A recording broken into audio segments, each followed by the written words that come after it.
Avant que les royaumes ne s'élèvent et ne s'effondrent, avant que les empires ne tracent leurs frontières éphémères sur la carte du monde, il y eut une femme, une figure solitaire et majestueuse, une ombre marchant seule sur l'océan infini de sable.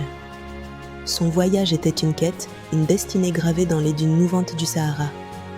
Elle était la promesse d'un avenir, la gardienne d'une lignée, et son nom résonne encore aujourd'hui dans les murmures du vent. Son nom était un Rinan, celle qui vient de loin, une appellation qui évoque son origine mystérieuse et son périple épique. Elle est bien plus qu'une simple figure historique, elle est une légende vivante, la mère ancestrale et la première reine du peuple touareg, dont l'héritage perdure à travers les âges.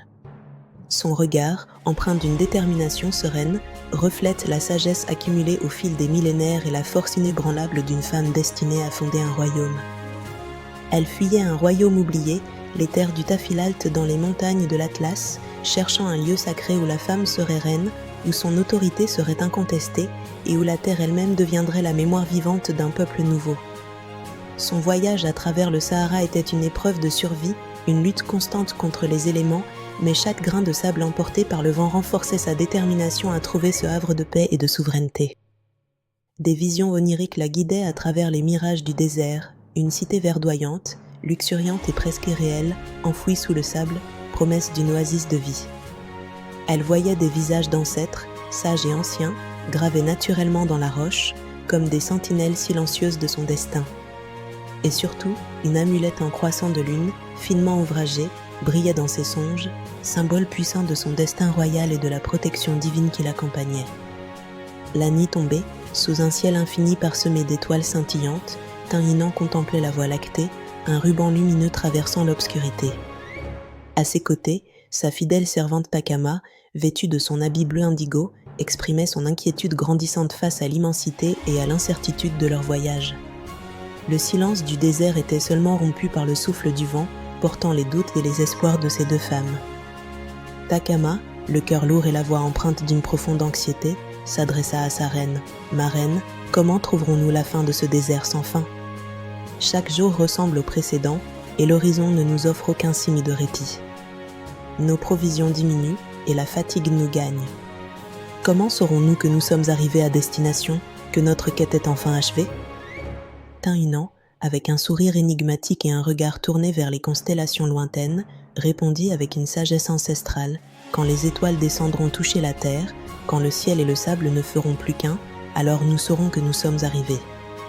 C'est là, dans ce lieu béni par les ancêtres, que nos enfants naîtront libres, que notre peuple s'épanouira et que notre royaume s'élèvera, fort et éternel. » C'est ainsi que commença la fondation d'un royaume, un acte de création né de la persévérance et de la vision. Ce fut la naissance d'un peuple, les Touaregs, qui allait marquer l'histoire du Sahara. Les tentes Touaregs furent dressées avec agilité, symbolisant l'établissement d'un nouveau foyer. Le premier feu fut allumé, ses flammes dansant dans la nuit, apportant chaleur et lumière. Tinhinan planta sa lance dans la terre, un geste symbolique de possession et de fondation, scellant le destin de son peuple. Des mains féminines, avec une précision ancestrale, gravèrent des symboles tifinag sur des roches, marquant l'histoire naissante et la transmission du savoir. La musique touareg rythmée, avec ses mélodies envoûtantes et ses percussions vibrantes, accompagna cette séquence dynamique, célébrant la naissance d'une nouvelle ère. Avec une voix empreinte d'autorité et de bienveillance, Tinhinan proclama que cette terre, que nous avons conquise par notre courage et notre détermination, soit à jamais notre refuge et notre royaume. Que nos filles, héritières de notre force et de notre sagesse, y soient la lumière qui guide notre peuple, et que nos fils, gardiens de nos traditions et de notre liberté, soient les protecteurs du vent, veillant sur nos terres et notre héritage. Le temps passa, inexorable et majestueux, et la légende de Tinhinan s'éleva, gravée non pas dans la pierre, mais dans la mémoire éternelle du sable.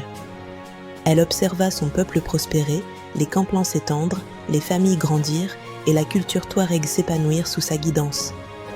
Un enfant, symbole de l'avenir et de la continuité, s'approcha d'elle et lui tendit une pierre gravée de son nom en tifinag, un signe de reconnaissance, d'amour et de respect pour la reine qui avait tout donné pour son peuple. La scène était empreinte de tendresse et de sagesse, baignée par la lumière douce et chaleureuse du crépuscule, marquant la fin d'un règne glorieux. Le désert n'oublie rien. Même quand le vent, avec sa force implacable, efface les traces de pas et les souvenirs éphémères, il garde la mémoire sous le sable, préservant les histoires et les légendes pour l'éternité. Tainan s'allongea paisiblement, son amulette en croissant de lune, symbole de son destin et de sa protection, posée sur sa poitrine. Le vent, omniprésent et mystique, emporta son dernier souffle, symbolisant son passage dans l'éternité, son âme rejoignant les ancêtres dans l'immensité du ciel saharien. La scène était contemplative, avec une lumière tamisée et des ombres douces, évoquant la fin d'un cycle et le début d'une légende immortelle.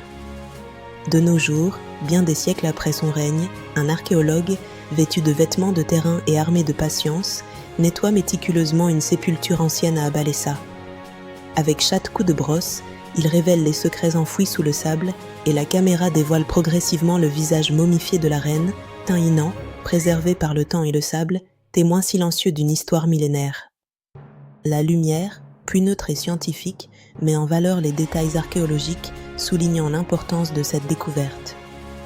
La caméra tourne lentement autour du tombeau de Tainan, un lieu de repos éternel pour la mère du peuple touareg, dont la découverte en 1925 a confirmé son existence historique.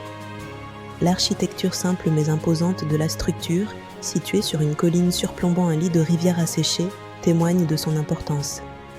L'environnement désertique autour du tombeau, avec ses roches et son sable, souligne l'ancienneté et la signification profonde de ce site sacré où repose la fondatrice d'une nation. Elle dort sous la pierre, son corps reposant dans l'éternité, mais son souffle, son esprit et son héritage courent encore dans le vent du Hogar, portant son nom à travers les dunes et les montagnes. Tainan, la mère du désert, continue d'inspirer son peuple, une figure intemporelle dont la présence est palpable dans chaque grain de sable et chaque murmure du vent.